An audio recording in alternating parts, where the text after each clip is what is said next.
में तिरंगा फहराने का अवसर मिला। युद्धपोत के लिए यह एक महत्वपूर्ण पल है और हम सभी इस अवसर पर उत्साहित हैं। भारत आज़ादी के 75वीं वर्षगांठ के उत्सव पर आज़ादी का अमृत महोत्सव मना रहा है। आइनस्तबर के लिए यह गौरवपूर्ण पल है कि हम हमारे समुद्री पड़ोसी देश कीनिया के साथ इस ऐतिहासिक पल को मना रहे हैं। इस महत्वपूर्ण अवसर पर मिशन तैनात हमारे युद्धपोत 6 महाद्वीपों पर तिरंगा फहरा रहे हैं। मिशन तैनाती के दौरान हमारे युद्धपोत को मोम्बासा में पड़ाव करने और आज़ादी के 75वीं वर्षगांठ पर मनाए जा रहे आज़ादी का अमृत महोत्सव में भाग लेने का अवसर मिला। युद्धपोत अनेक समारोहों में भाग लेगा, जिनमें ध्वजारोहण समारोह, भारत की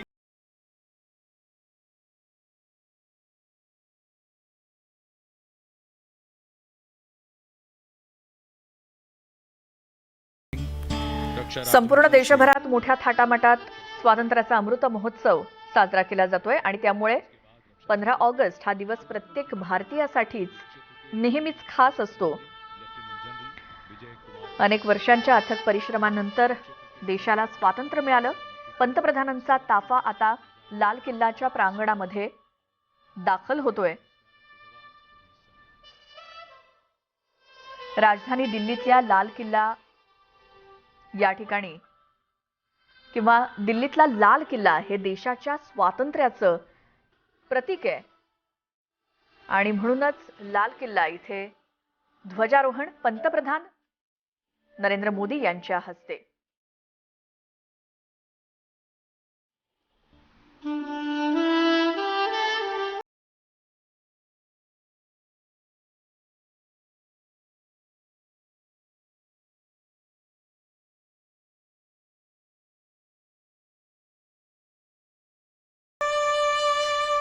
स्वातंत्र्य दिनाच्या पार्श्वभूमीवर कडेकोट असा बंदोबस्त नेहमीप्रमाणे आजही राजनाथ सिंग हे पंतप्रधान मोदी यांच्या स्वागतासाठी तिथे हजर आहेत आणि पंतप्रधानांचा ताफा त्यांच्या सर्व सुरक्षा रक्षकांसह लाल किल्ल्याच्या प्रांगणामध्ये पोहोचलेला आहे।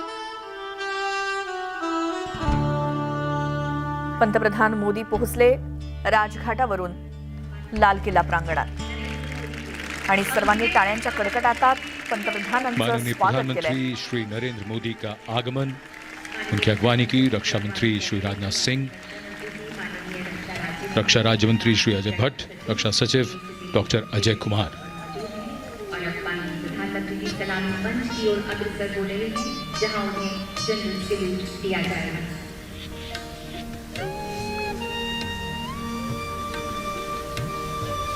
Antasına bir zaman gör! Zırıl zırıl! Zırılmap! Sus!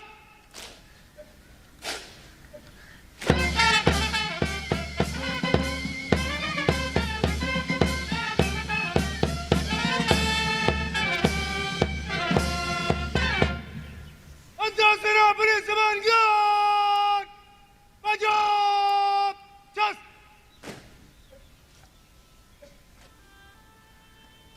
और माननीय प्रधानमंत्री जी से सम्मान कारक का निरीक्षण करने का अनुरोध किया जाएगा। अंतरसेना पुलिस सम्मानगढ़ निरीक्षण के लिए हाजिर है श्रीमान। माननीय प्रधानमंत्री ने निवेदन गरिमापूर्वक स्वीकार किया और Wing Commander Kunal Khanna, who is commanding this Guard of Honor, requesting the Prime Minister to come and inspect the Guard of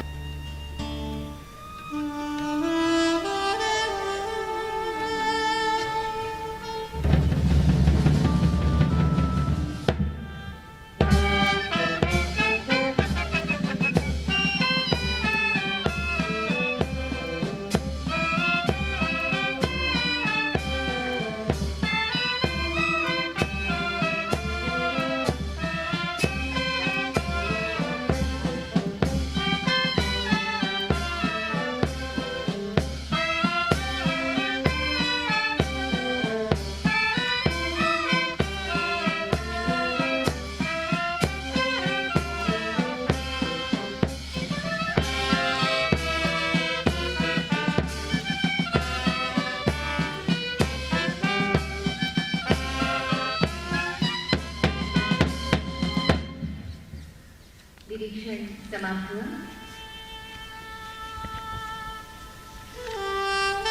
और अब माननीय प्रधानमंत्री जी The inspection of the Guard of Honor complete, the Prime Minister will now make his way through the beautifully decorated Lahori Gate to reach the ramparts of Red Fort for the flag unfurling and his customary address to the nation. And today, as we take a look at our achievements, there is a sense of pride, but also a realization of the miles we need to walk for achieving the different shades of independence. The past can give us context and inspiration, but it is only in the present that we can sow the seeds of a better future.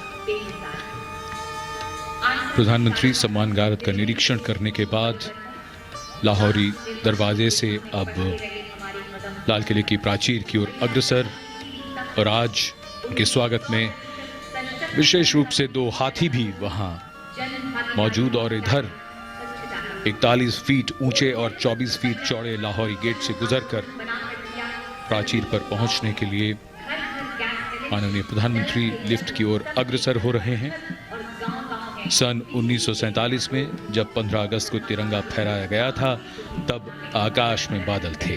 तिरंगा फहराने के समय अचानक आकाश में इंद्रधनुष निकल आया था। लाल किले पर पहली बार तिरंगा 16 अगस्त 1947 की सुबह फहराया गया। उसके बाद से हर साल 15 अगस्त की सुबह प्रधानमंत्री ध्वजारोहण करते हैं और राष्ट्र को संबोधित करते हैं। जब लाल किला बनवाया गया था तो उस समय ये प्राचीर नहीं थी, इसे बाद में बनवाया गया। इसी प्राचीर पर 90 बरस तक यूनियन जैक दिखाई दिया और यहीं पहली बार 1947 में स्वतंत्र भारत का तिरंगा झंडा फहराया गया था।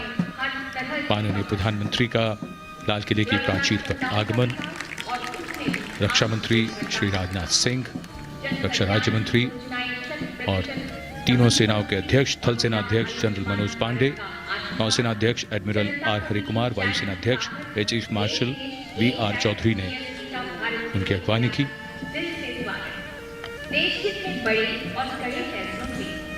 The Prime Minister, having reached the first level of the ramparts, will now move to the second level in a short while and unfurl the national flag. And as the national anthem will play to the booming of the 21-gun salute, the gently floating petals from the unfurled flag would be symbolic of the many opportunities that come our way to ensure that governance always and every time foregrounds the values enshrined in our Constitution. Nation building can of course have varied lenses. The power of being one, the empowerment of everyone, or the exclusion of no one. Whichever way we look at it, all become important against the backdrop of National Day celebrations. Our 792 NCC cadets, to be precise, in different costumes of the different states they are from. In fact, all districts have sent NCC cadets here for this year's celebration. And eager anticipation in the dignitaries to await the Prime Minister's address, his speech, and what he is going to outline and foreground. And across the street, we have Chandni Chowk,